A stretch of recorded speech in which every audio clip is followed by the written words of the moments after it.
Hell, sorry. Hello, hello, hello. Welcome to Royal Sussex. Welcome, one and all. Wait, where's that other voice coming from? Okay, got too much stuff open. Okay. Um, nope, not that one. That one. There we go. Cannot believe how long it took for this to come back, but I'm so happy it is back. Um, Sonia Johnson, thank you so much for being first. Hi, Judy Matasich, Cherry Traveler, uh, Lady Metatrons, and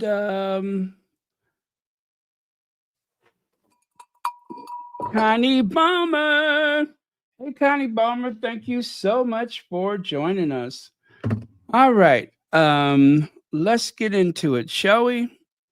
Um, I'm so glad my slides are back.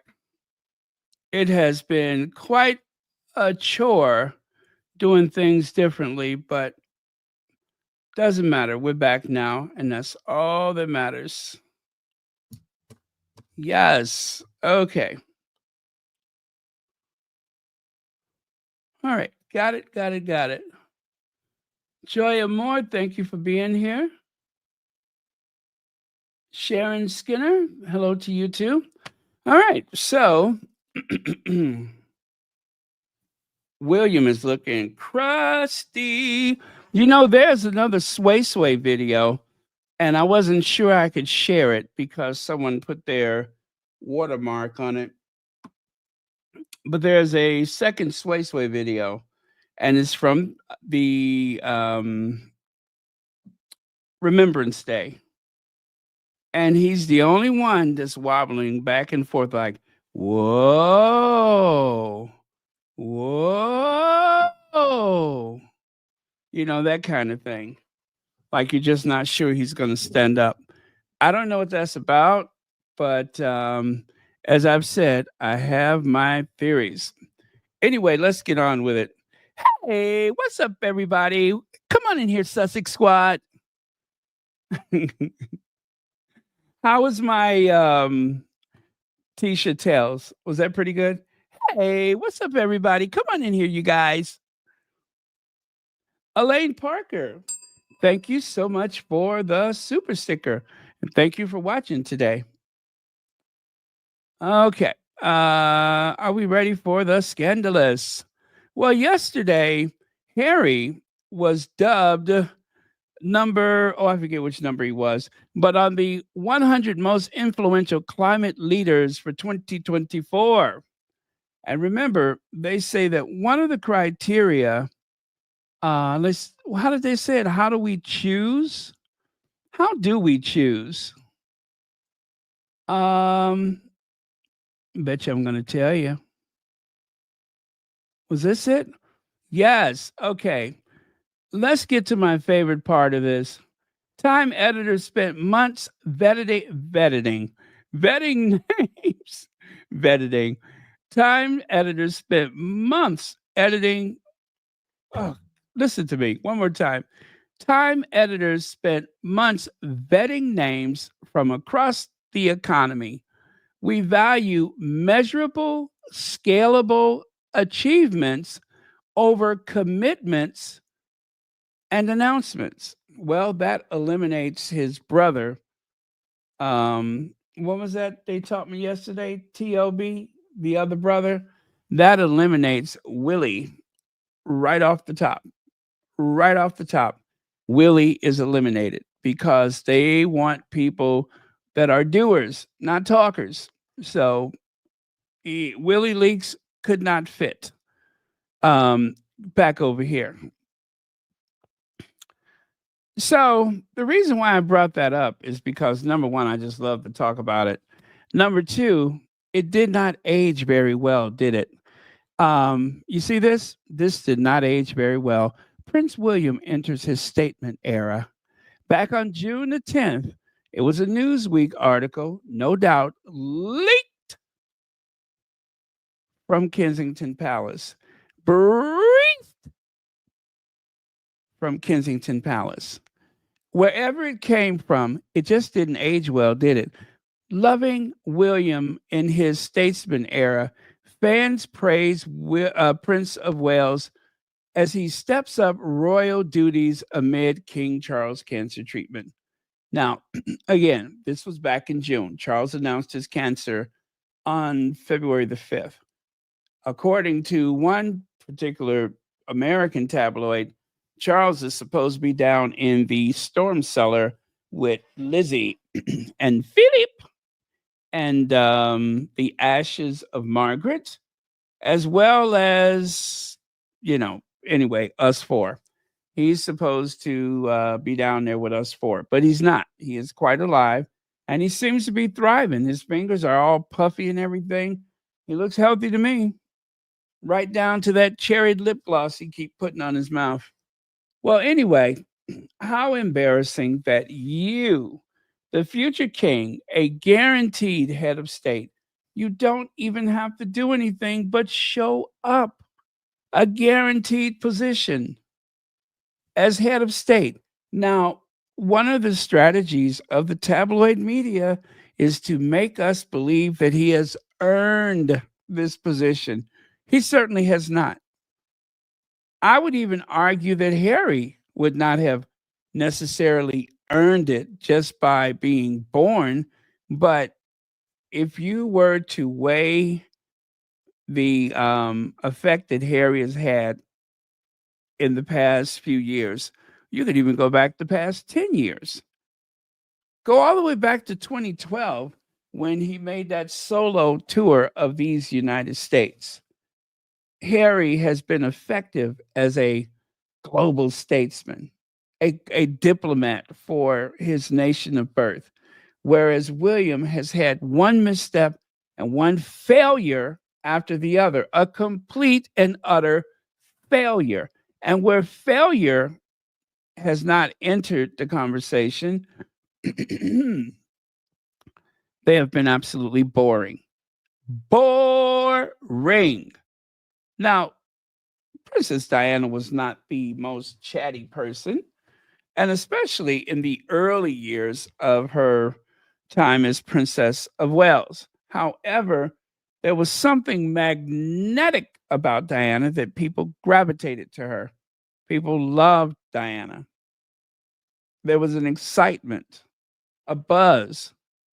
You cannot say the same about Willie and his wife. They are boring and totally inconsequential, a waste of time, which is why the British government has not asked them to do any foreign tours since the Commonwealth tour, where William somehow managed to lose half of the Commonwealth.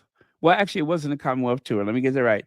It was the Queen's Platinum Jubilee tour where he and Kate were supposed to go around and thank and greet everyone on behalf of the Queen for yet another 10 years and her last year on the throne. 70 years of stability, right?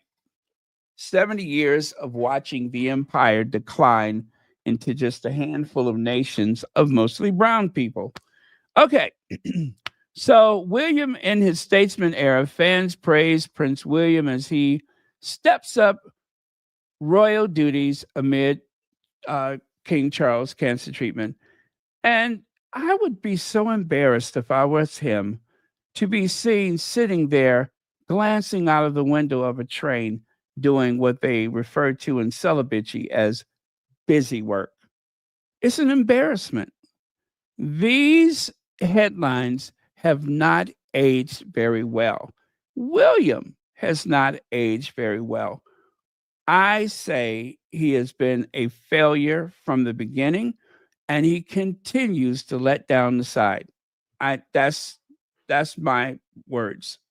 He let down the side. Connie Balmer, thank you so much for the super sticker and thank you for being a member of Royal Sussex. All right.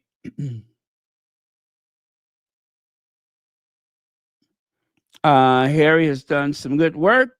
reflects the fact that he has given nothing and learned to work.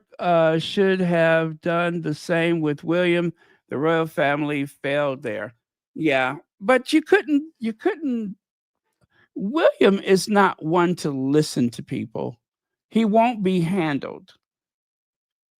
The only type of way he will allow people to handle him, to guide or educate him, is if they're doing exactly what he tells them to do, which is not any type of guidance at all. Do you guys know that David Starkey? Do you guys remember David Starkey? You know, the one that does those documentaries, A Thousand Years. He always says 1,000 years of British history. Well, David Starkey said that William would be much better off if he was just a coach of a football team or something like. You know what? I want to play that for you if you'll allow me. Let me see here. I want to play that for you. I want you to hear David Starkey's words, not my own words, in his description of William and the lack of he does not have much confidence in William as a future king. Absolutely no confidence. And even though David Starkey, who is, I get it, he's a pain in the neck, but there is a certain air of truth at certain times. Okay, William should be managed. Okay, here it is. Let me see if I could play this for you without playing too much. Let me see here.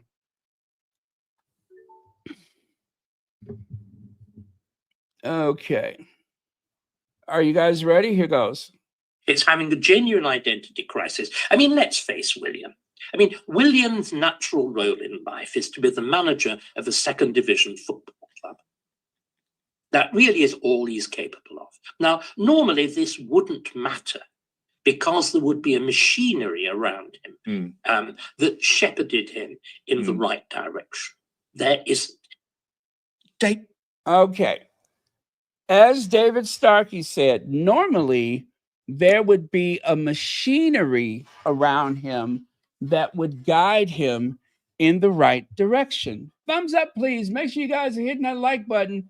But there is no machinery around him. He has a collection of sycophants.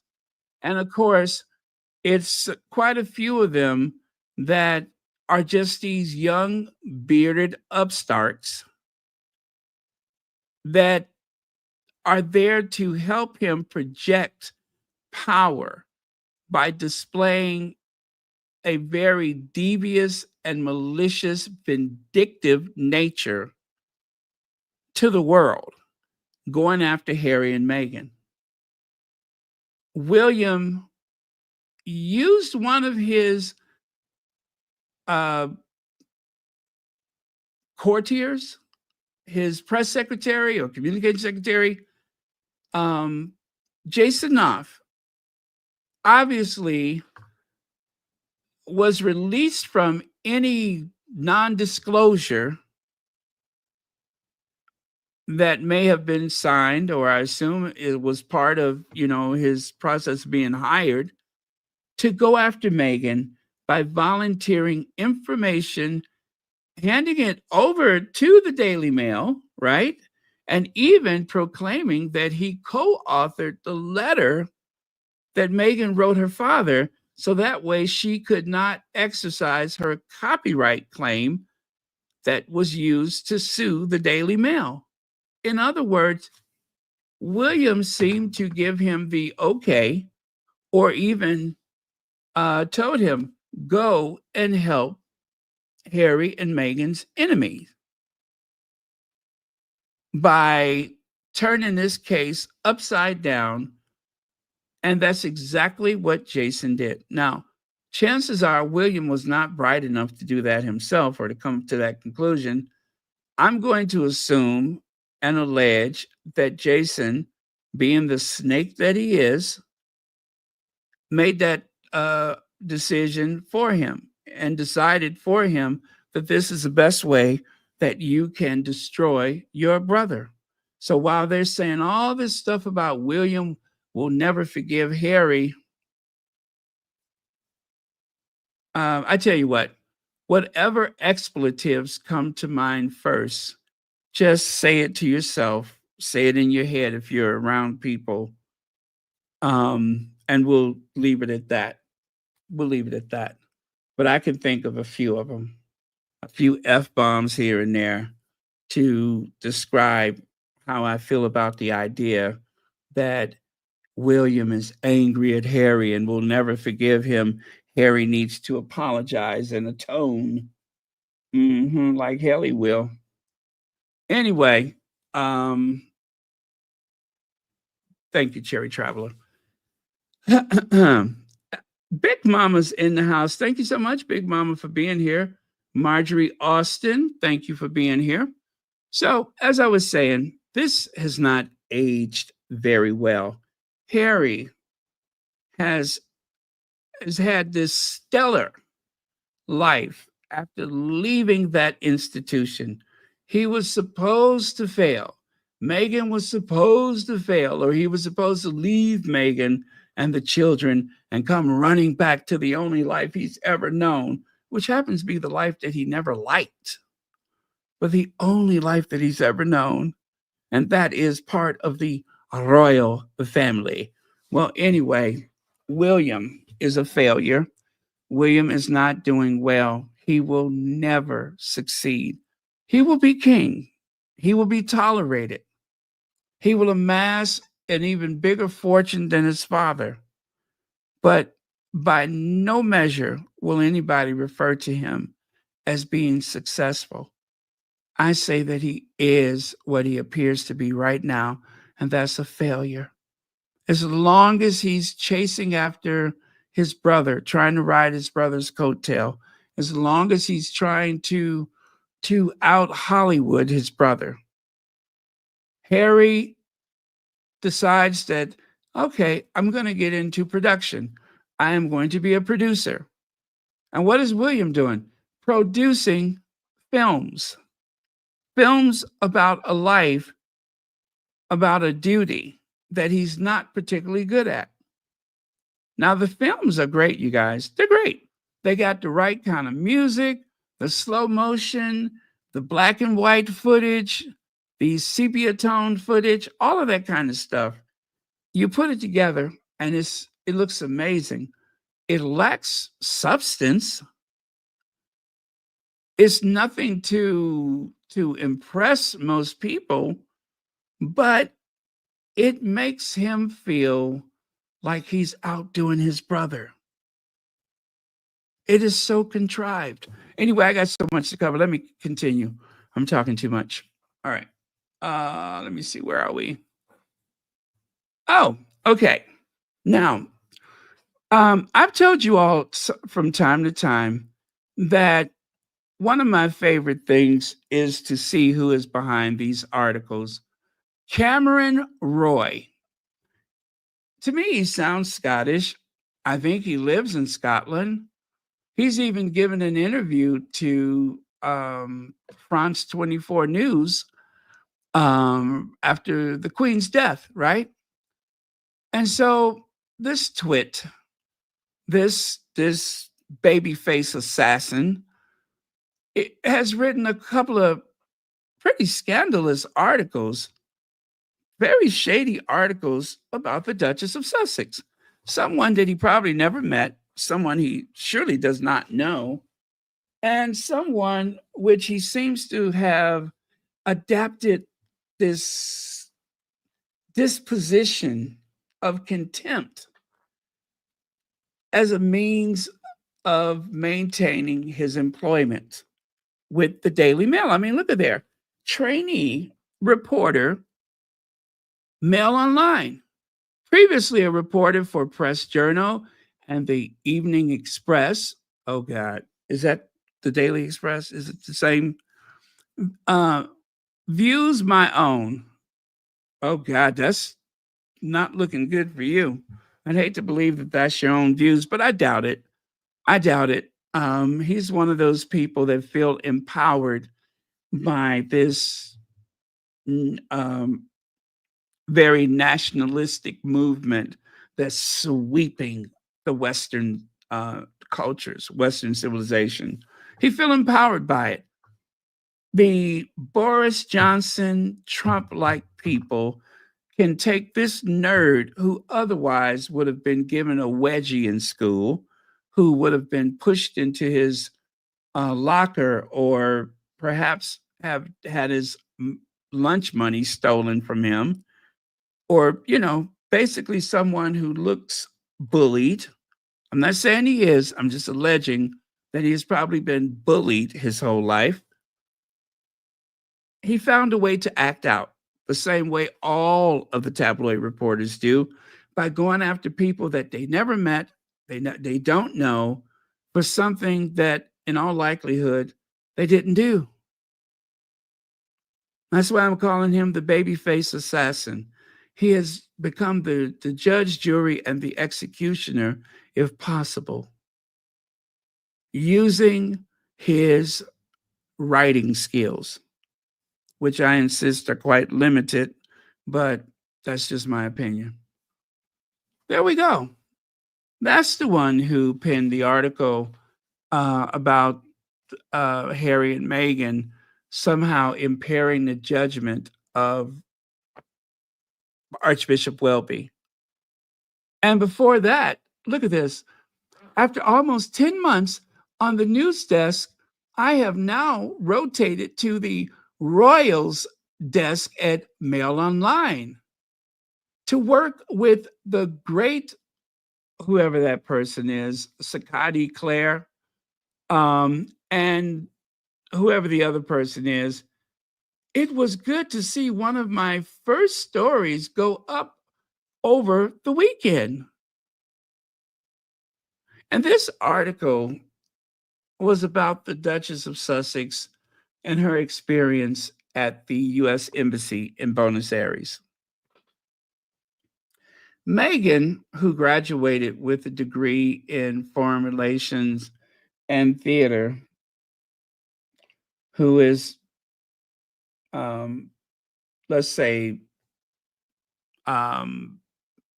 able to speak a second language and proficient in two other languages, okay? But yeah, by anybody's measure, a very well-rounded, well-educated young lady. I doubt if he ever met her. But that did not stop him for writing this article. And gosh, that must have been such a rush, having his name blazing all across the tabloid media like that. And yet another hatchet job against the Duchess of Sussex. That's what you went to school for?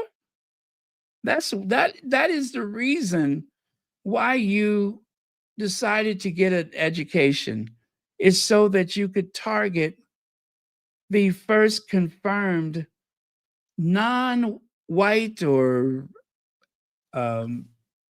biracial woman of African descent in the royal family. That is where you are cutting your teeth. Cameron Roy, as I say, sounds very Scottish to me. And I do believe he lives in Scotland.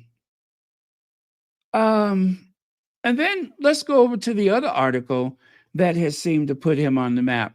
Now, for some reason, on his Twitter, he has this article from the time that Meghan spent in Argentina, but he doesn't seem comfortable with putting this other one on his Twitter account. Imagine calling yourself a journalist. This is what Brazen Husky say. Imagine calling yourself a journalist. Hope his parents are disappointed and embarrassed for a son as him as possibly having paid for his university.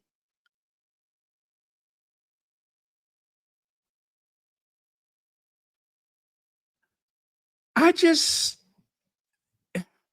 you look at his rather timid looking face. He looks every bit the nerd and the geek. And yet he's capable of such malicious words in his articles. At the very least, it seems like before you would do something like this, you would want to have a conversation with that person, or at least reach out to their team, ask some questions. But no, it is what so many of them that have gone to the Daily Mail have latched onto so that they can climb their ladder to success in journalism. He has a big platform because he's a trainee at the Daily Mail. But otherwise, he's like any two-bit TikToker. There's more compelling stuff on TikTok about things that matter, like a genocide. But instead, he's getting involved in this petty gossip. So this is his big debut. It's not exactly Watergate, right? But for him, probably with his limited knowledge, this is his big Watergate moment. One of probably many to come. It's shameful and disgusting. Shameful and disgusting.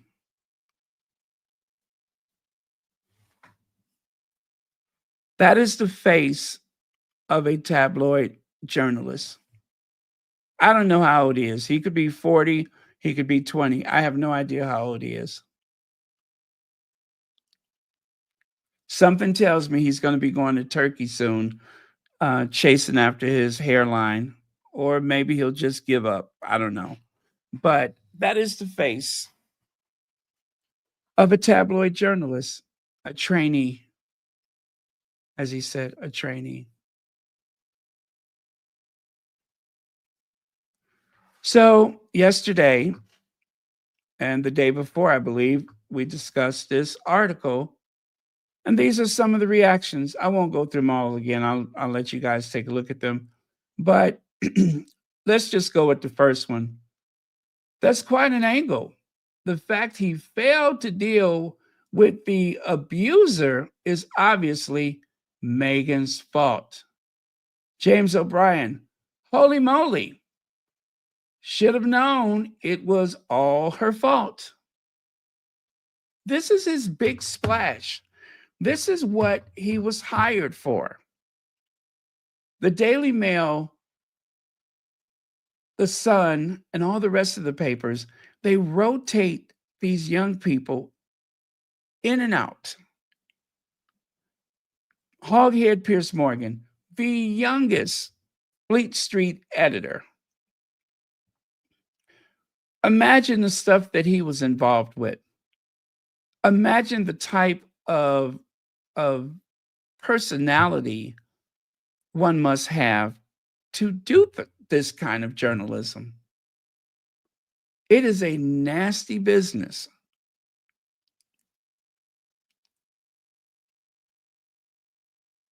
But that is what Cameron Roy does for a living. Disgusting, disgusting.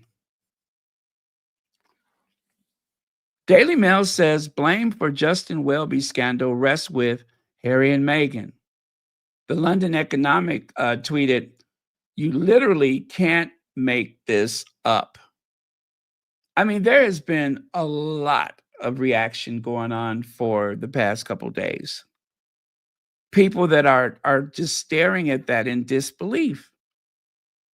That's why I wanted you to see who is behind the article, not to let the editor off the hook. And he probably has a great future ahead of him. I mean, it's not going to be, Woodward and Bernstein, but it's going to be very tawdry and petty, very cruel and mean spirited. But that's what sells.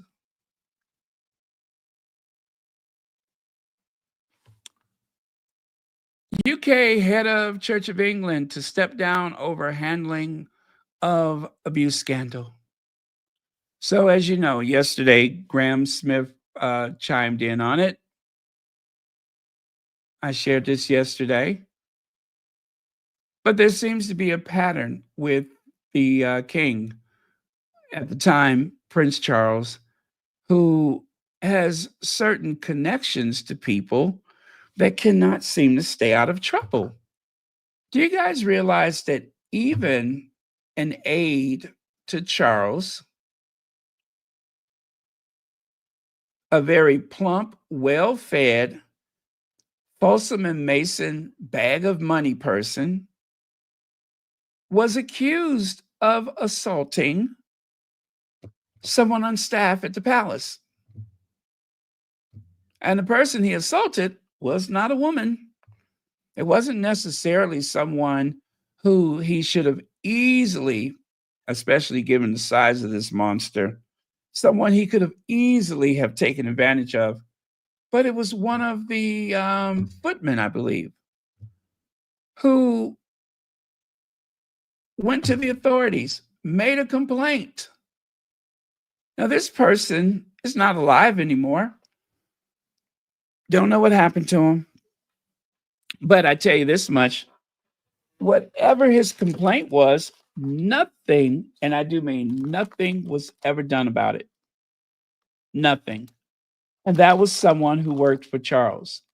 There was a biracial secretary that worked for Charles, who also had a complaint against this same courtier of Charles, the rather plump guy who helps him carry those Folsom and Mason bags of money, cash for honor guy, who supposedly was going to step down and is no longer in Charles' employ. He started working for Charles age 19.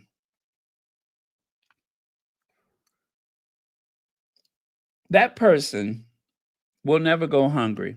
His family will never go hungry. He's married, by the way.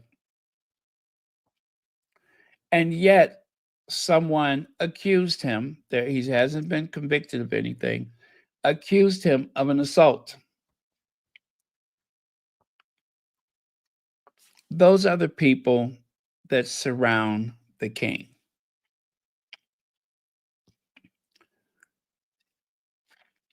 So while they're deflecting and speaking about his lack of tolerance for his brother, he's lost his patience with his brother. Consider the company he keeps.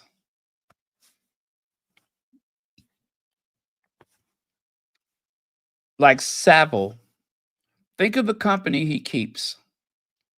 He was very close to Jimmy Savile. Very close. And to be fair, Savile had a lot of people hoodwinked. But in particular, it really goes to the judgment of the then Prince Charles. And now we should look at the judgment of the now King Charles. But Charles, his judgment has been lacking ever since he decided that Princess Diana was the one. Not the one he was in love with, but the one to create heirs, to secure the dynasty. And after that, he was done with her. She was a teenager at the time. a conspiracy of his grandmother, his mother, his father, that is Charles, and even Diana's grandmother, Diana's father. They all came together like a brood mare. Diana was even examined to make sure she was pure. And even that was made public. And we're not talking about the Dark Ages. We're not even talking about Victorian times. We're talking about the 1980s. Charles was at the center of the whole Diana's the future Princess of Wales thing. He was at the center of it. Now, all of a sudden, he's got nothing but courage. Oh, Camilla is non negotiable. You should have put your foot down back in the 1980s.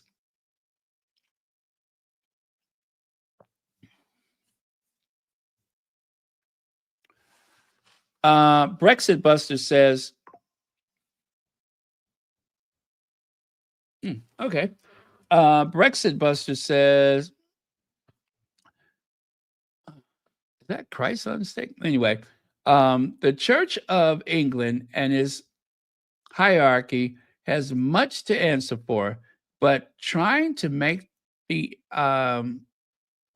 entirely justified resignation of Justin Welby as Archbishop all about Harry and Meghan is a new low, even for the Daily Mail. How about King Charles' abdication time? He said what he said. Maybe it's time for King Charles to abdicate.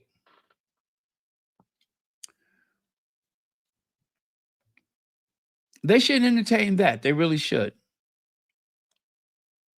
Jason Reed says every time there's a major scandal in the UK, a blindfolded person in a newsroom throws a dart at a board with Meghan Markle,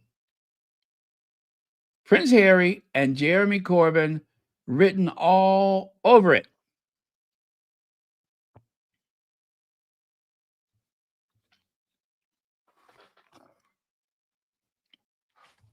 Now, on a lighter note,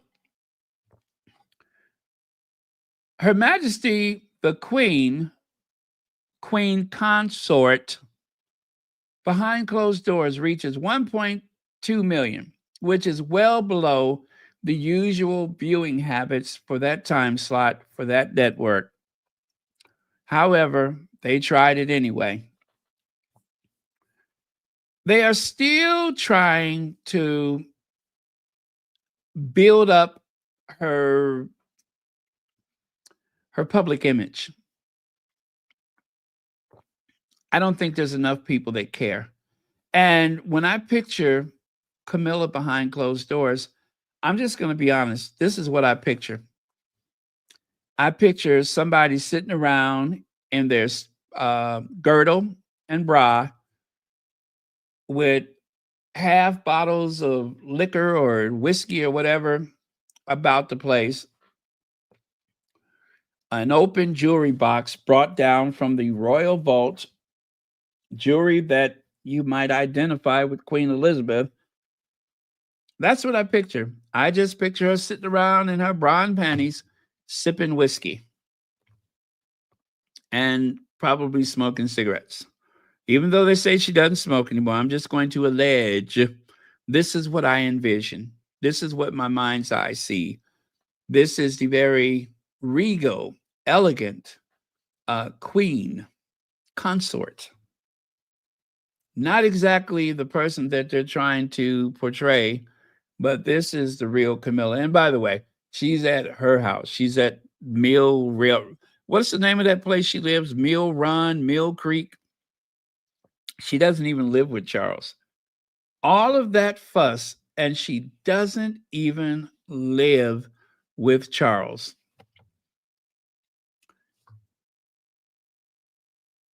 And of course, taking Harry's bedroom and turning it into a kennel. Oops, I'm sorry. a dressing room. I didn't mean kennel. Turning it into a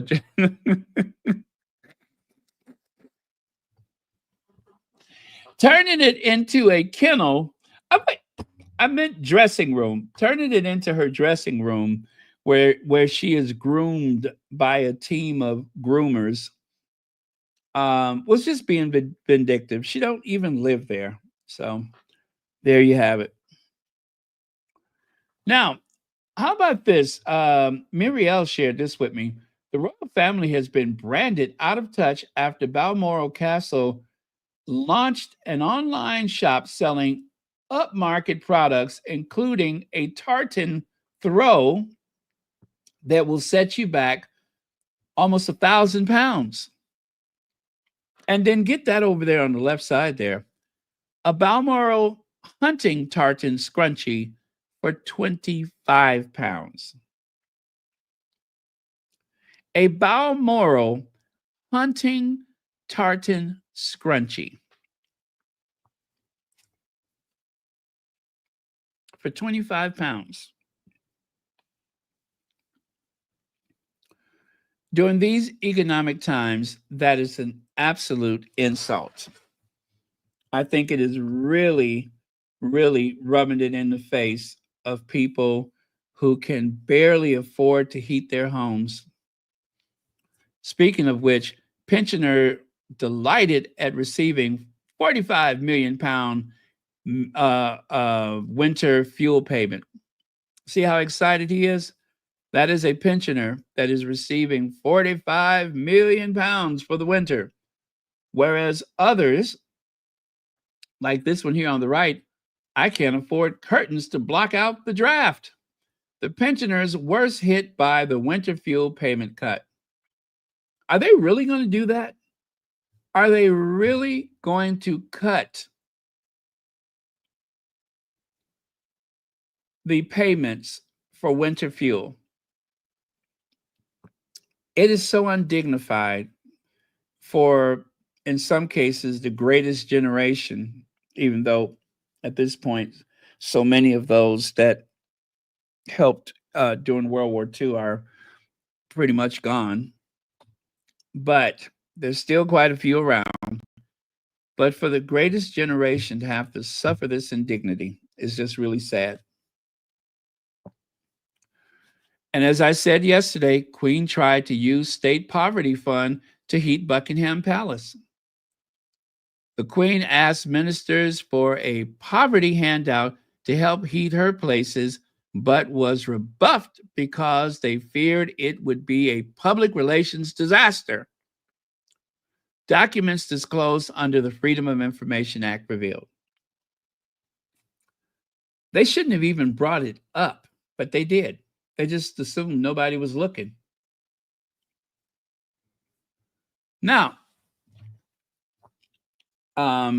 Dee says the allegations Welby ignored were from a decade ago, but obviously the Black woman who he was made to marry 6 years ago as part of his literal job of officiating royal weddings through no choice of her own is to blame. No blame for the two he crowned, though. What is that? Though I think, and they wonder why the prince took his family and fled. So there you have it. Archbishop of Canterbury reveals friendship with Prince William. Is there anything wrong with William's judgment? That he's friends with someone who is so... Prince William that helped both through the darkest times. Apparently, he and Welby are pretty close. According to this article, the Duke of Cambridge has spoken of the importance of Christian faith for navigating through uncertain times. In a rare religious reference, the Duke, who, unlike his grandmother, the Queen, is not renowned for his deep faith, has spoken of how Christian teachings of faith hope, and love could not be more appropriate. During the pandemic, he offered gratitude for the Church of England's efforts to bring a sense of community, togetherness. Word salad, word salad, word salad. Next, Archbishop of Canterbury suggests Prince Andrew wants to make amends. I think this right here is an indication that his judgment was skewed. Of all people, he's trying to help that sick old man Andrew um, escape his isolation by suggesting that people go easy on him. Justin Welby made comment about the Duke as he asked public to be more open and forgiving. Just out of the blue, be more open and forgiving. The Archbishop of Canterbury has suggested that the Duke of York is seeking to make amends as he encourages society to be more open and forgiving in general. Really? This guy has been, shall we say, what is the word I'm looking for? Unhinged for quite some time. He's been playing it fast and loose, and he's been doing this in plain sight. But it is the authority of his position of the church that he can get away with this stuff. And of course, the only reason why we know who he is in the first place. And there he is, very central to the British royal family. I would wager you that Kate, William, and Charles has spent far more time with him than Harry and Meghan. So what is this friendship that they are speaking of? There's no relationship with Harry, Meghan, and that person. If they were so close to him, why would they invite Bishop Curry to come to the UK and take an active part of their wedding? Why would they ask him to come over there if they were so close to Welby? Why? Because it seems like that would challenge a friendship. Instead, it seemed like they would have had someone else within that church to do it, if necessary. But instead, they reached across the Atlantic Ocean to find someone, shall we say, more appropriate, someone from America, from the US, that could bring a different flavor to the ceremony. That doesn't seem like they're very close, if you ask me. And of course, there he is stepping up for Kate. Leave Kate Middleton alone. Archbishop of Canterbury calls conspiracy theories about the princess nothing more than old-fashioned village gossip, as Keir Starmer urges public to butt out and let her rest. So yeah, he got involved with that. I'm telling you, he seems much closer to the rest of that family than, of course, the Duke and Duchess of Sussex. I think that the Archbishop has a certain vanity. I think he loves to be central to whatever situation. He likes the attention he gets. I would wager you he loves the attention more than he loves the job itself. He gets a chance to exercise authority, sometimes in ways that are totally unnecessary. He makes himself part of the story. He puts himself front and center by asking people to leave Kate alone, asking people to forgive the Duke of York. But that's not the worst of it. This is probably, to me, aside from the reason why he stepped down, Church of England changes wording of public declaration in King Charles III's coronation following backlash. He took the hit for Charles. Now, y'all know Charles was the one that wanted people to kiss his old, wrinkled behind. You know, he was the one that wanted that. But as a favor to a very close friend and confidant, he asked Archbishop Welby to take the hit for this one. The Church of England has changed the wording of its invitation to the public to pledge allegiance to King Charles during his coronation following a public backlash. In a break with coronation tradition, British and Commonwealth citizens around the globe had initially been invited to recite a pledge of allegiance to the new monarch and his heirs and successors. Even Angela Levin said, I'm not doing that.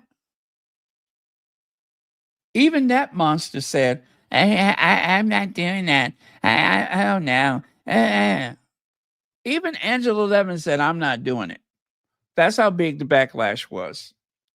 The Archbishop of Canterbury, who authorized the new liturgy, presented the plans to involve the public in a ceremony as a democratic initiative.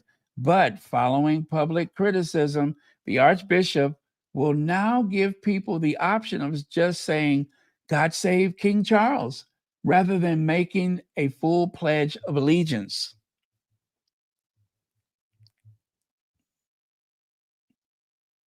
That sounds like somebody very close to Charles, much closer than he would ever be to Prince Harry and the Duchess of Sussex. According to the revised text of the liturgy for the coronation service published Saturday by Lambert Palace, the Archbishop will say, and now that is, invite those who wish to offer their support to do so with a moment of private reflection by joining in saying, God save King Charles at the end, or for those with the words before them to recite them in full. The full pledge reads, well, anyway, who cares? That's what a kiss up he is. This guy is as thick as thieves with Charles, Willie, and possibly Kate. There's no connection to the Sussexes. I'm showing you right now how well placed he is in the center of court life.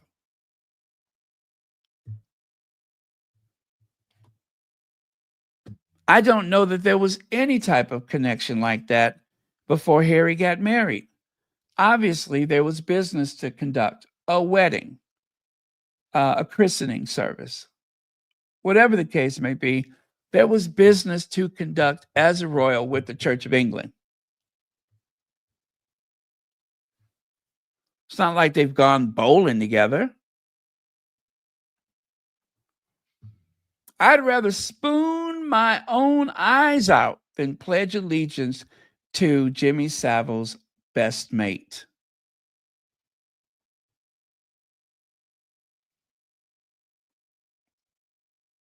When they attempt to do these things to hurt and embarrass Harry and Meghan, time and time again, they really hurt themselves. The tabloids are actually the ones that are pulling that institution down because now they have invited people to review, to ponder what the relationship of Archbishop Welby and Charles III has been all these years. What is his relationship with William, who they seem to be very close to?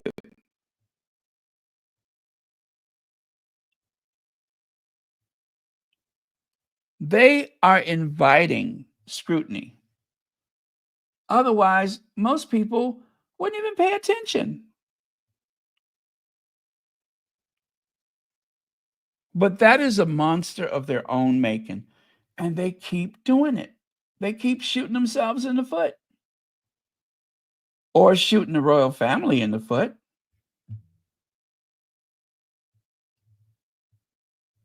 So whatever it is, whatever they're doing, I'm here for it. I'm here for it. I'm here to see them try and fail to drag Harry and Meghan into it. They have really embarrassed themselves this time, really embarrassed themselves. Now, on to cancer, Kate's cancer. Kate reveals she has cancer. See that? She reveals she has cancer. Although in this sit down, which appears to be AI, a video that was produced by the BBC, but yet there's no names attached to the production, just the BBC. Why did Will and Kate need the BBC to do this? They needed someone credible, someone that was not just associated with the Cambridges. And remember, Will and Kate had vowed that they would never work with the BBC again, but yet they turned to the BBC because it was necessary to lend credibility. Remember, William is angry with the BBC because of the Panorama interview. So how did they turn to the BBC? You guys, you look between the lines and you just see the devil is in the details. It would make no sense to abruptly abandon your so-called principles and run over to the BBC. We needed you to do this. We need you to do that. Okay. The BBC may have facilitated this, but nobody is taking credit for it.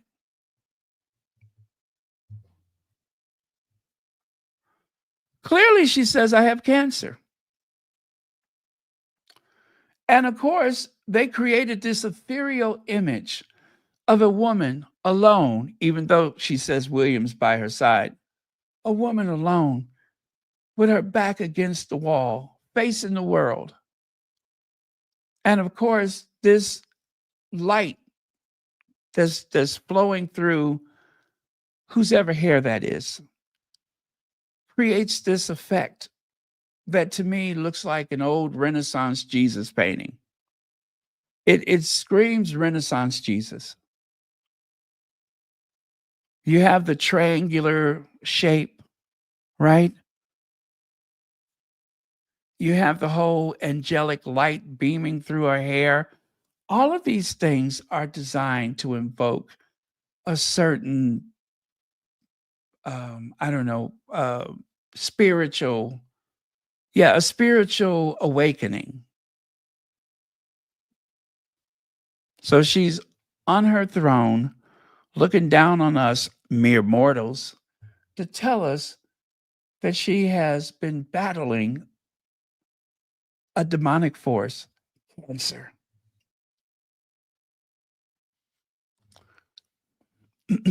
Buckle your seatbelts because I pulled a bunch of receipts out. So on the 9th, Kentish Maid tweeted, Royal propaganda machine made the world believe that Kate had cancer. She didn't. Precancerous cells are worlds away from actually having cancer. Yet they thought it appropriate to play the sympathy card when the popularity of the royal family is at an all-time low. That's low. Remember, the royal family, according to a recent poll, well, the poll was taken, I believe it was after Omen Scobie's book. They were underwater, meaning that their popularity seemed to be at about 48%. That was all-time low. And center to that was the two people who were in the hospital at the same time that did not have cancer. Charles was in there for prostate. Kate was in there for abdominal surgery. And neither one of them had cancer. Fast forward to February 5th and March the 22nd, all of that changed. And this person from TMZ says, reporter Taylor Lorenz says Palace botched Kate's cancer news rollout. But yet they blame everybody but themselves.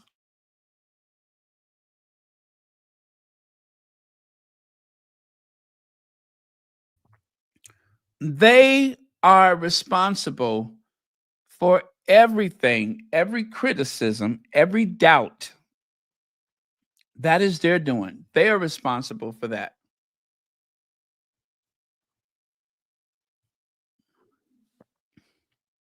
Here's another receipt. Palace confirms Kate Middleton is undergoing cancer treatment after surgery. Is not undergoing cancer treatment. Look at there.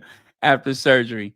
The Princess of Wales is being treated in hospital after undergoing successful abdominal surgery. The Palace announced she was admitted to the London clinic on Tuesday for the planned procedure.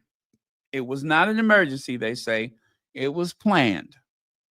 Even though they were making plans to go to Italy, this was a planned procedure. It's simply a tale of two PR machines. Buckhouse handled, that meaning, of course, Buckingham Palace, Charles' cancer brilliantly. Even yesterday, we were treated to an endearing, funny, and uplifting glimpse of him being squeezed by the New Zealand women's rugby team. We know little of the details of what Charles has been through, but we have been appropriately informed that he was left in peace and is now back at work. He's now back at work. Not Kate, though. Not Kate. Even now, Kate is not working. Just the occasional appearance.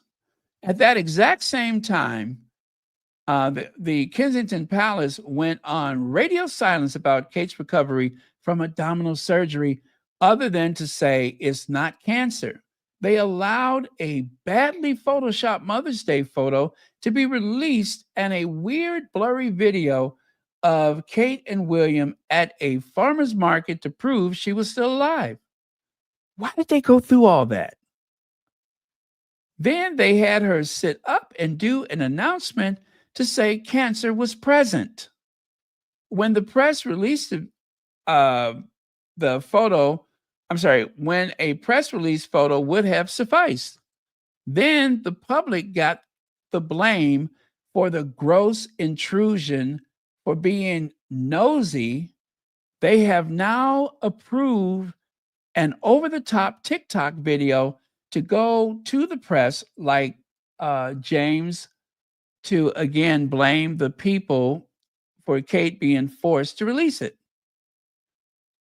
The message this video gave was, I am now an Earth mother in a floaty dress. I will only focus on myself and my family.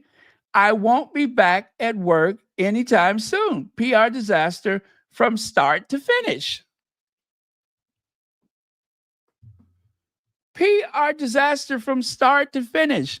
And they keep blaming other people for their shortcomings. This is their doing. And this right here, Roy and Nika, the Prince and Princess of Wales plan to be clear and more open about the princess recovery from abdominal surgery, with Kate expected to talk about it after she resumes public duty next month. Notice the date, 3/16/24. So 316, that is a few days before she appeared on the bench. My big Sunday Times Royal blah, blah, blah. You guys see how this plays out? When you lay out these articles, especially the ones from the Royal Rota, the ones who pick up the phone and call the palace, or the palace calls them, the ones who share the non-existent, wink, wink, Snapchat, or the non-existent WhatsApp group. And then on the right side, the 173 days Kate was away left a huge hole in the nation's heart. Natasha Livingstone on the shock felt inside the palace walls during the Princess of Wales cancer battle. They make it sound like it was something like, Game of Thrones. Like she was all geared up with a big giant saber, fighting a dragon or something. Not a woman with a staff of 62 people. The 2 Filipino nurses that William claimed was watching her 24 hours a day. So Christmas Day, she walks to church. March 10th, she released the Franken photo. March 22nd, she's sitting on a bench because of how ridiculous the photo was. And then June the 15th, my fair Katie. June the 15th, she steps out there looking, she looked good. She looked amazing. I said at the time, she looks absolutely amazing. You can't clock her for nothing. Everything is very well put together. Vastly different from that poor, downtrodden figure sitting on the bench.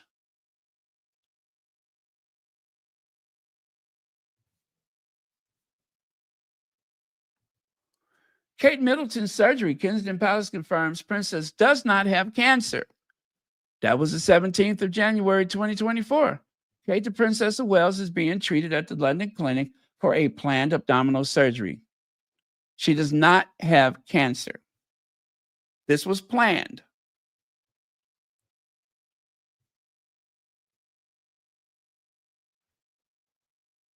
Let me see. Okay. And threw further fuel onto the fire of speculation when he addressed these conspiracy theories at his Daddy's Diary podcast on March 22nd, dredging up controversial rumors in order to discuss them. You know what? I have no idea what this is. I was pulling out so many receipts. Let me see. A few days before. Okay, this was Andy Cohen. This was to do with Andy Cohen. Let me just skip that.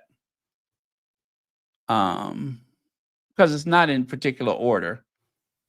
Okay, so I just want to say that I am heartbroken by the news, Princess Kate. He said, I think someone on Sky News called me a... Anyway, he's kissing the royal ring. Say what you will about that Kardashian girl. She refused to do it. Stephen Colbert refused to do it.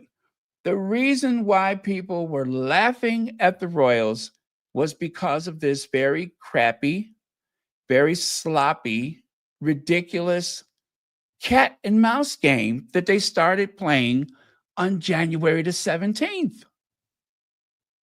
That is not the public's fault. Everybody had an opinion about it. And what shut it down? What shut it down?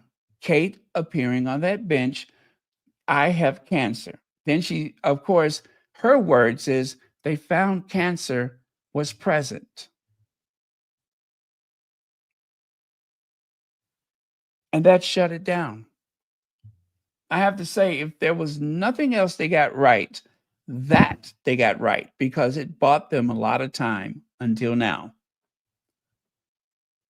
Glow, and I saved this from March the 28th, Glow said, when Prince William and Kate Middleton's media partner, The Sun, starts to engage in such blatant revisionist history, with the fake Kate timeline, how can you blame people thinking there's a cover-up aided by their friend Victoria Newton, who, of course, is the editor of The Sun, the one who said, back off Kate. And you can see right there, William spent time at Kate's bedside. That's not true. January the 29th, Kate leaves the hospital. Did she? We didn't see her. Nobody saw her go in. Nobody saw her go out. And to be fair, nobody saw William enter the hospital. But yet, Camilla's bouncing in and out several times a day and doing costume changes. Not only was Camilla coming and going from the hospital, she was doing costume changes throughout the day. We saw Charles enter the hospital. We saw Charles exit the hospital. We saw neither William or Kate enter or exit that hospital. There's no evidence that she was ever there.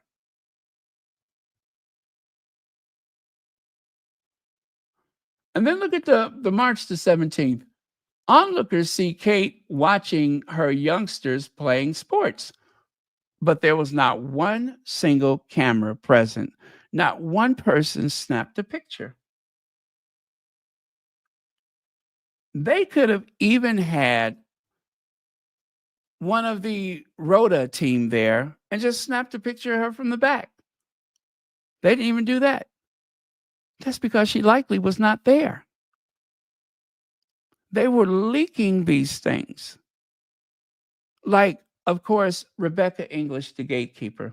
William will move heaven and earth for Kate. And of course, the Middletons, they said everybody in the Middleton family was pitching in. We did not see Carol or Mike Middleton until Royal Ascot. I repeat, there was no confirmed public image of Mike or Carol Middleton all the way up until Royal Ascot. There was even a fuss about where will Kate convalesce? She can't go to, the place, Adelaide Cottage. There was even one of their reporters who said that's one of the coldest places in the world, unsuitable. It was very bizarre, the language that surrounded this cancer treatment, this hospital stay, where she recovered. It seems as though she and William were not living together. You guys, I got a whole bunch of receipts. Stick around. Stick around. She explained one of the factors of the conspiratorial thinking is that it's immune of evidence. There's this cognitive dishonest. One more time. Hold on a second. Which is how people resolve the tension or discomfort when they feel they have contradictory information. The timeline never made sense. So they said she went to the hospital on the 16th. They made the announcement on the 17th. And I still say there is no way Charles could have needed non-emergency surgery that they would make this announcement on the same day as Kate's surgery unless they felt a need to distract. Why did they feel a need to announce it on the same day? He could have gone in and out of the hospital unnoticed. He could have even gone in under the guise of visiting Kate and just stayed for his own procedure. But they didn't do that. They made a big production out of it.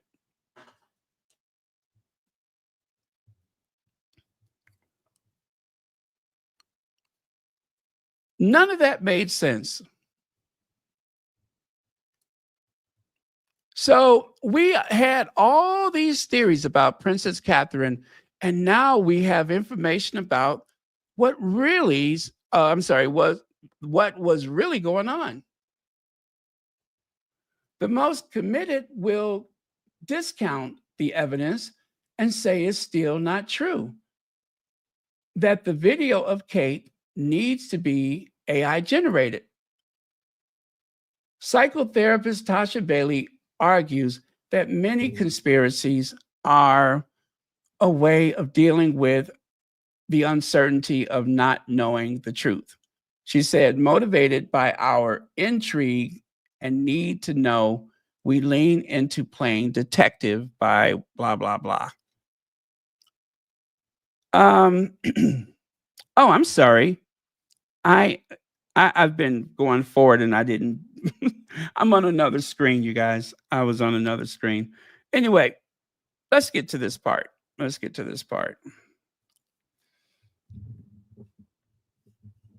Princess of Wales seen for the first time since her abdominal surgeries. Photo of Kate being driven home from the school run by Mother Carol are published in U.S. A new sign of recovery is progressing.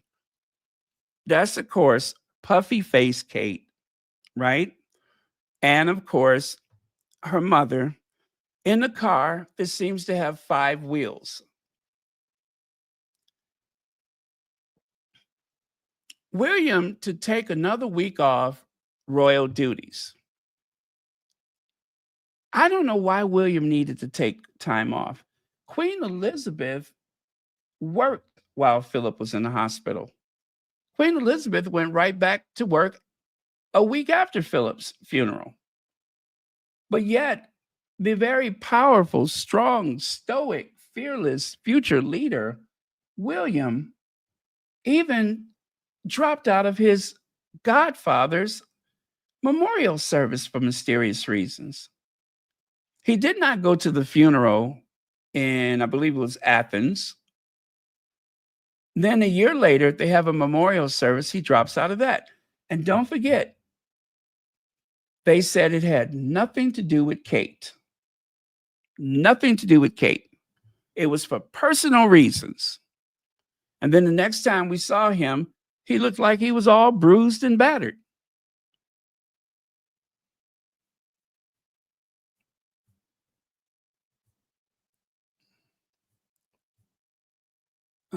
Oh, there we go. That got stuck. There we go. So right there. Prince Philip leaves the hospital 11 days after his scheduled abdominal surgery in 2013. They showed him walking out the hospital. Prince Philip looks like death, warmed over, leaving the hospital after heart surgery in 2021. They showed him leaving the hospital for that. King Charles leaves the hospital 3 days after planned prostate surgery. Where was Kate Middleton? That little motorcade that you see there is supposed to be Kate. For some people that want to assure us that there's nothing weird happening, we don't even know for certain she was in the hospital. But remember, it's not cancerous. It's not cancerous.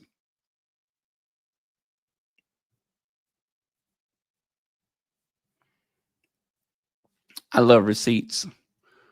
Palace confirms Kate Middleton is not undergoing cancer treatment. But there she is, puffy face Kate. There's Frankenphoto Kate. There's Farmer's Market Kate. There's Renaissance Jesus Kate. Then if you move over to the right, look, I'm losing my voice.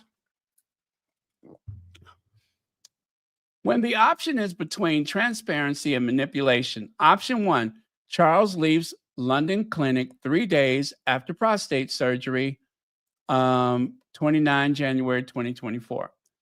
Credible explanation, people move on. And of course, with Kate, claims that lack of credibility, questionable claims, outright lie, questionable claim gave birth to conspiracy theory. Kate Middleton leaves the London clinic 10 days after abdominal surgery. Kate Middleton, seen March the 4th. Kate Middleton's Frankenphoto, and of course, the Farmer's Market. All of those things brought us to where we are right now. And just when they thought they had gotten away with it, now all of a sudden, it seemed like every other magazine is saying that Kate faked it. Fakey Katie. Just as fake as a photo. Lex says, Kate, you in danger, girl. You can divorce a liar. Thank you very much, Legs, for the super chat. Oh, you like that? Renaissance Jesus, Kate. That's what it reminds me of. And then, of course, never miss an opportunity to go after Omid Scobie. So the albino assassin, Maureen Callahan, alone and unfailingly elegant, Kate's stunning fortitude in the face of her cancer shock shames the skeptics and cynics. Yes, you, Omid Scobie, whoever dared doubt her. Is that a cult? That's the language of a cult. They all gear up. They put on their I guess battle clothes or whatever, and they all go to bat for that institution, especially Kate.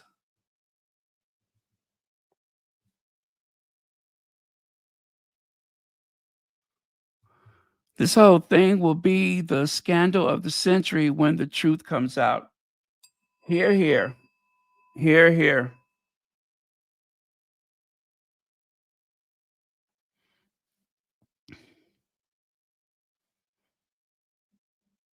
Take at least 14 days in the hospital.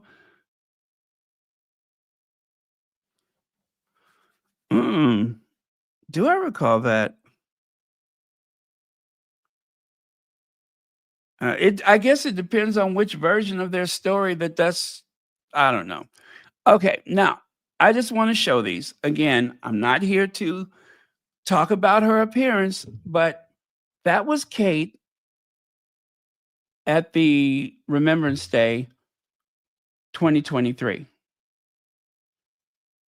And from that time, there's Kate sometime in 2023. It's as though she was losing her hair. Look at the size of the wig that she has on. Look at the size of that wig. Look at her face. And that is with Photoshop. And notice her hand. It's bandaged, plastered, whatever you want to call it. People have a right to ask questions about a public figure who has taken money from the government, from the taxpayers. She is part of the royal family, the working royals. It was jarring and startling to see Kate last year at Trooping the Colors. And then in between that time, look at her. I'm not saying to make fun of her. Something is wrong. Look at how thin she is. And the Derangers was celebrating. Oh, she had 3 kids, and look at how small she is. Look at how thin she is. Not acknowledging that something is terribly wrong with this girl.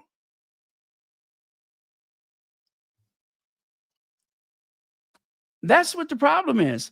The problem is not that people are asking questions. The problem is they're not giving answers. The Royal Rota, they know what's wrong. They won't report it. Instead, to distract, they attack Meghan. This is frightening. It's not funny, it's frightening. Check out this one. Now, either somebody needs an intervention, or she was very ill before Christmas.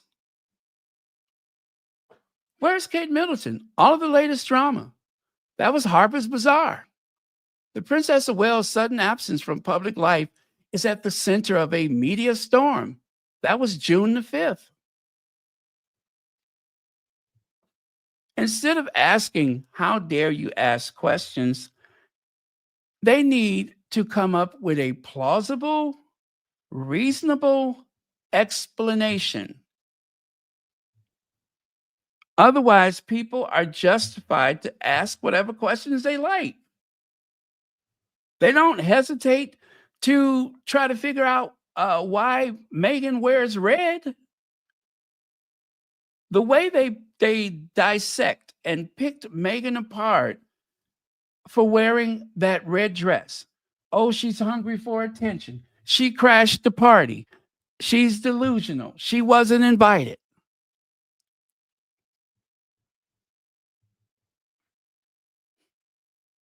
We had it was more than a week. It was a week straight of constant attacks on Meghan for wearing a red dress. Someone, a so-called feminist, say, I no longer have any respect for Meghan because she wore a red dress. Essentially, that's what it was.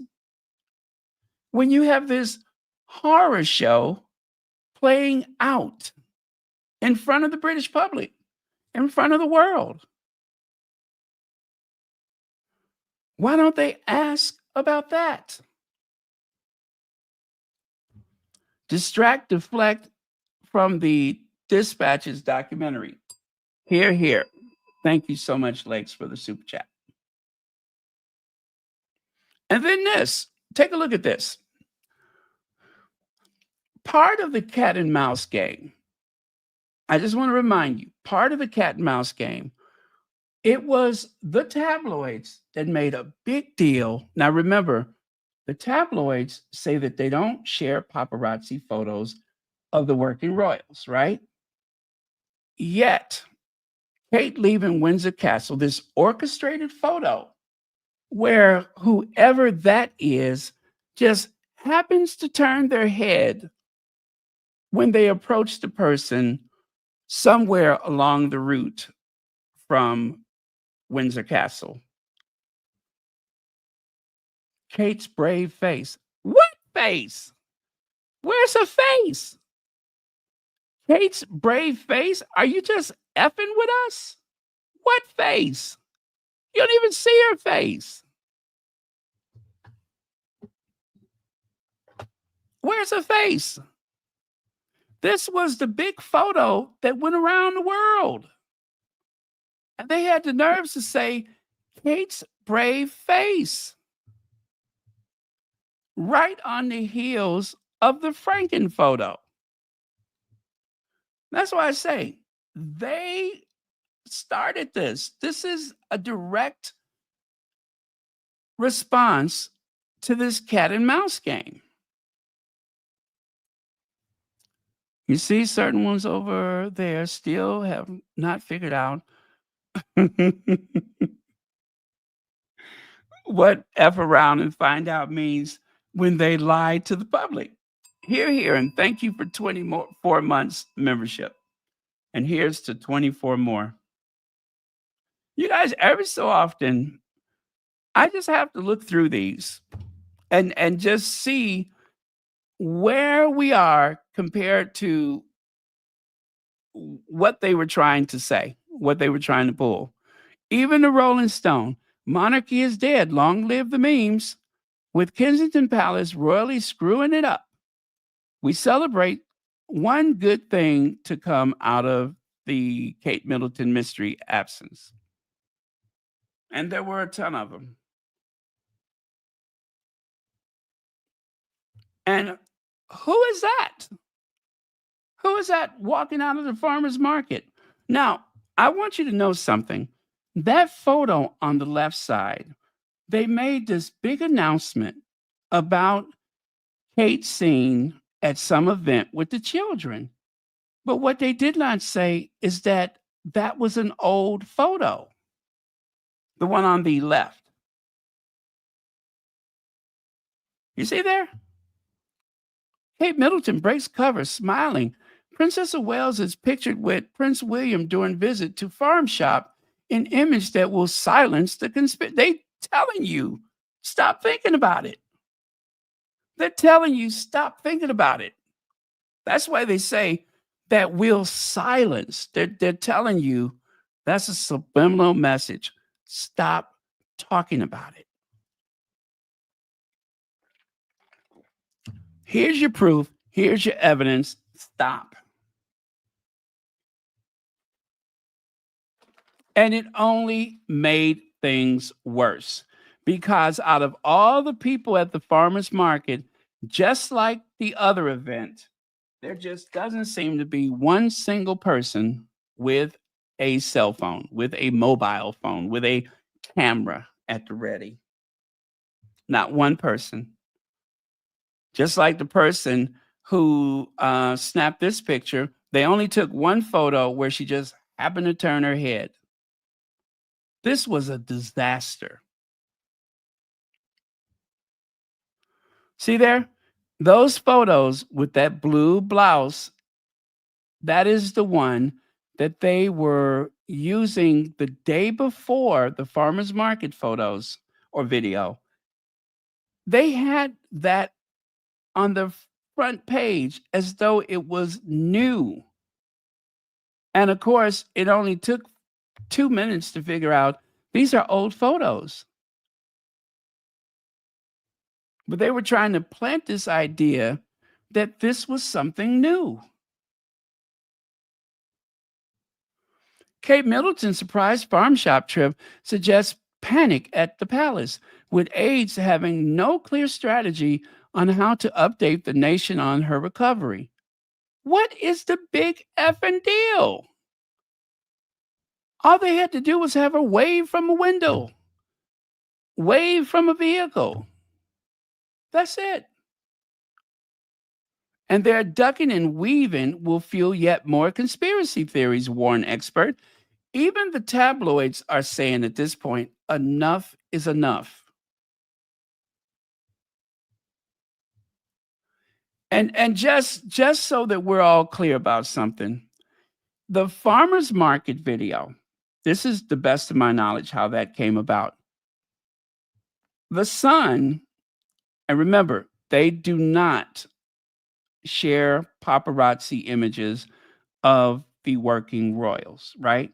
They won't do that unless you're Meghan having lunch with Christian Jones and you get a phone call saying that Meghan and Christian Jones are out having lunch. Yes, we know he's gay, but we're going to say that Meghan is running around behind Harry's back and Harry better be careful. Remember that? That was paparazzi. And so is this. But the way they shared it was to have TMZ do it first. So the Sun paid for it, Rupert Murdoch, gave it to TMZ, Rupert Murdoch. They use the trust that people have in TMZ to make this credible. And then they decided, okay, now that it's filtered through TMZ, we will put it in the British tabloids. The only thing is, according to the experts, that is not Kate Middleton. Kate, who is so sick that she can't work, Kate, who is so sick that she cannot wave from a window, was seen running, skipping, laughing, smiling out of the farmer's market.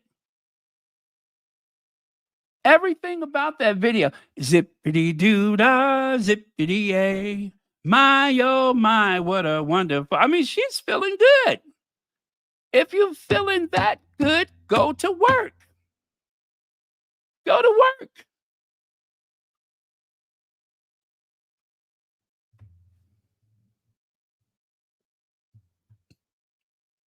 Whoever that was coming out of the farmer's market wasn't cancer-stricken Kate. Remember, every article, cancer-stricken Kate, Kate stricken with cancer, brave Kate, Kate battles. That looks like Kate is doing just fine.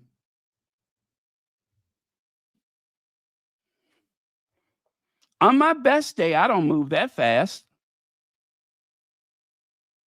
But whoever this Kate is just fine.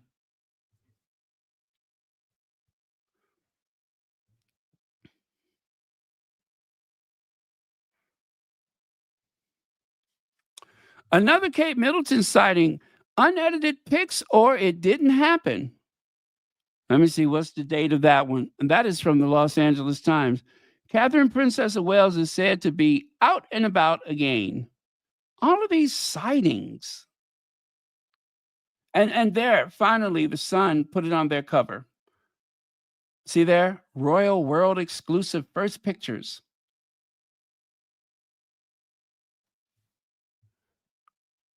Great to see you, Kate. I'm sorry, great to see you again, Kate. Yeah, if that's Kate, if that person's name is Catherine too, because that's certainly not her. Even people that don't follow the royal families were just the amount of people who said, that's not Kate.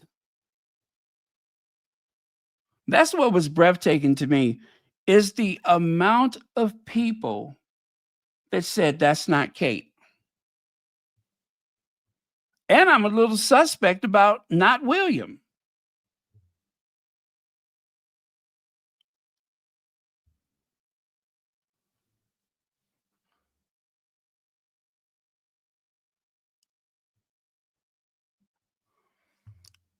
And of course, the Daily Mail, not to be deprived. The usual, Will and Kate good, Harry and Meghan bad. Will and Kate good, Harry and Meghan bad. So at the top, I mean, literally at the top, you got fake Kate and William leaving the farmer's market, triumphantly exiting the farmer's market, whereas Harry and Meghan are downgraded by the palace. I think that's when they did something to their website or whatever. That might have been the day when they combined Harry and Meghan on the same page, as opposed to them having their separate identities. They put them on the same page. Kate, outdoors, happy and healthy princess. See there? Happy and healthy princess. Spotted out and about for the first time since surgery as she visits farm shop with Wheels. When they want you to feel sympathy, cancer-stricken Kate, when they want you to feel as though she's just a typical suburban mom, happy and healthy Princess Kate. The language changes, sometimes 3 or 4 times in a day. Stop playing in our faces. Sarah Vine, there's only one way for William and Kate to put an end to all of this cruel speculation. Come clean about what's really going on, or risk drowning in a quagmire of your own making, or their own making. That was March the 13th. That was pre-Renaissance Jesus.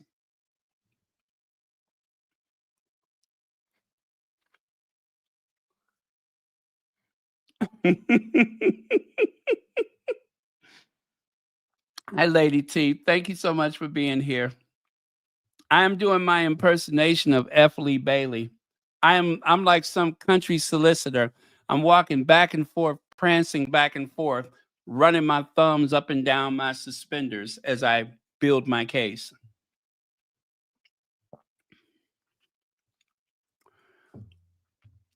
I don't know why I look at that picture and what comes to mind.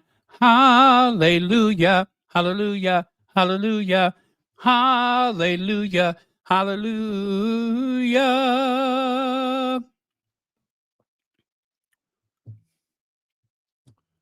My eyes have seen the glory of the coming of Kate Middleton. She took off for 9 months because she wasn't feeling good.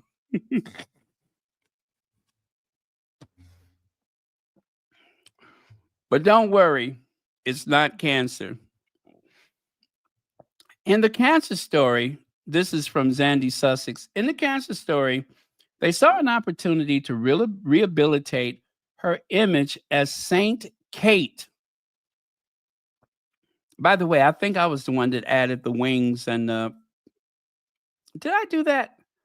I don't remember. And to weaponize cancer to cover up the clear marital rift. The C word will continue to be used to facilitate a half in, half out arrangement for both her and Willie. Mission accomplished. And you know what? She's absolutely right about that. She was absolutely right. That's exactly what it's done. It has been a catch-all, a carry-all. It has been used in every way possible to draw attention away from the fact that last December, Charles and Kate, not William because he's protected, but he's probably just as guilty, that they were accused of being racist. Now, all is forgiven because Charles and Kate did not have cancer before they did have cancer. Kate, I'm not out of the woods yet. Well, I can tell because of the very lavish production necessary for a woman to walk in the woods, lean up against the tree, and take a photo. Anybody who goes through the trouble of hiring a production crew to make their point obviously is not out of the woods yet. Otherwise, why would you go through the trouble? Kate Middleton may never come back as she was, reports Tom Sykes.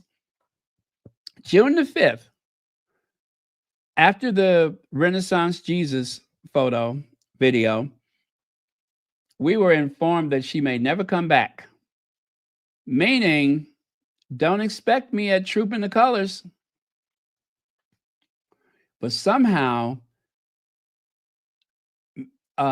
Kate, brave Kate, prevailed. Yep. Maybe they just do that to build up some type of suspense. Hey, Rosalind Gatewood, thank you so much for being here. So there you have it. Cancer card. This card may be used to get out of anything. This card may be used to get out of anything.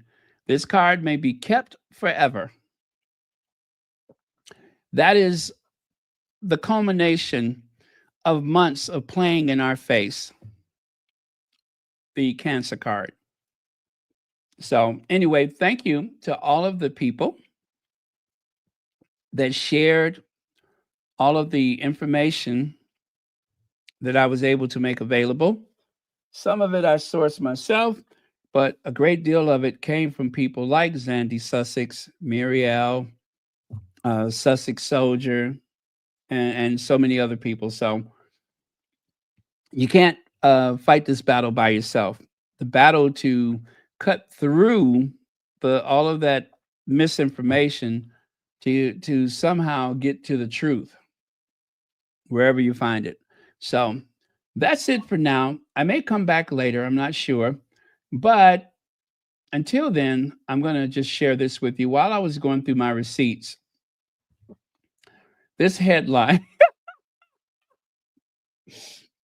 this headline gave me my life. Do you know that? What a brick. The Queen backs our campaign to build women's refuge with generous donations. And you know what? There's not one single time that I have not looked at that person and said to myself, what a brick. What a brick. I mean, she literally looks like something you would throw at someone who's running down the street, right? She looks like a projectile or a piece of building material. You decide. Plate glass window? Don't worry. Throw a brick through it. Yeah.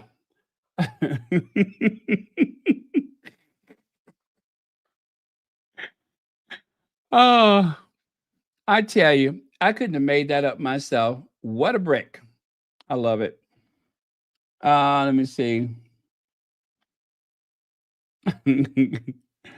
Oh, well, thank you. I just kind of got a little triggered by all of this nonsense and this revisionist history that they keep trying to, I don't know, perpetuate this fraud on people. I just get a little triggered when I see that. And I'm just like, you know what? I know better. You all know better. So call them out on it. Call them out on it. Now that I get that out of my system, do you guys know I feel much better now? I feel much better. And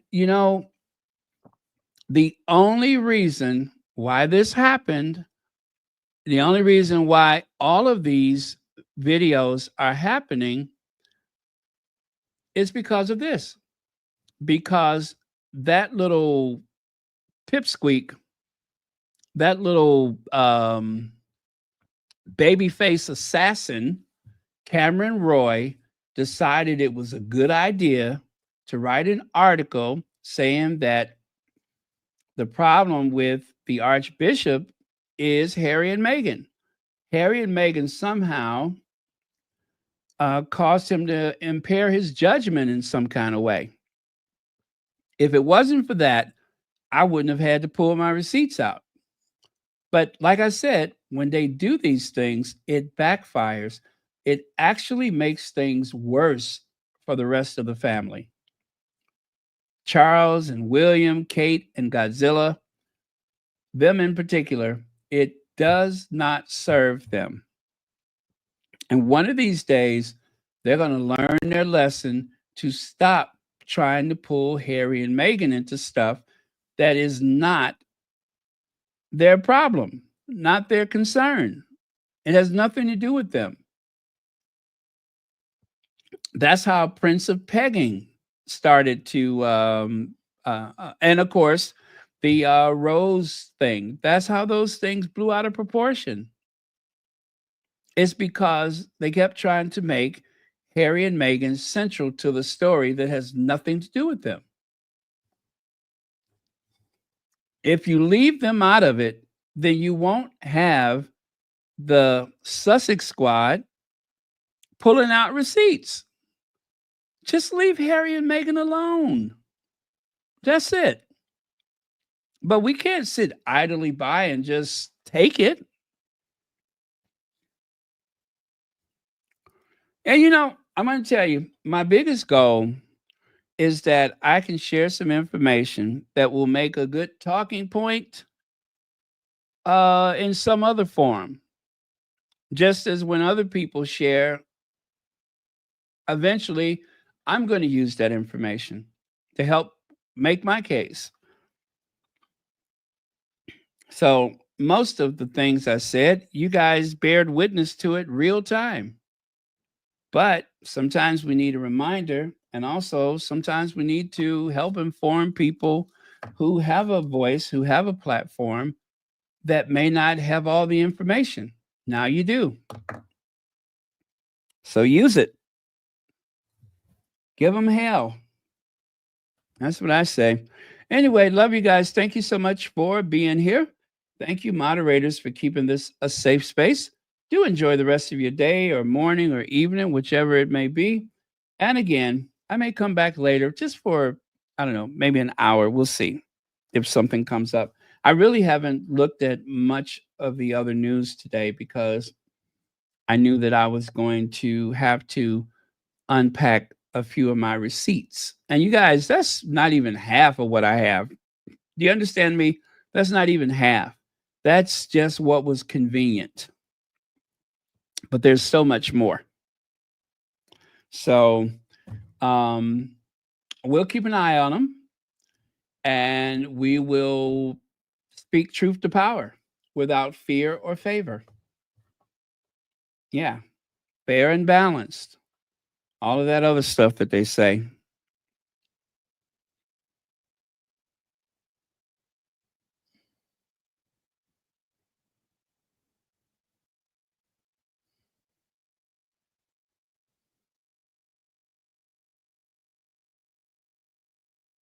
Oh, thank you so much. Thank you for that.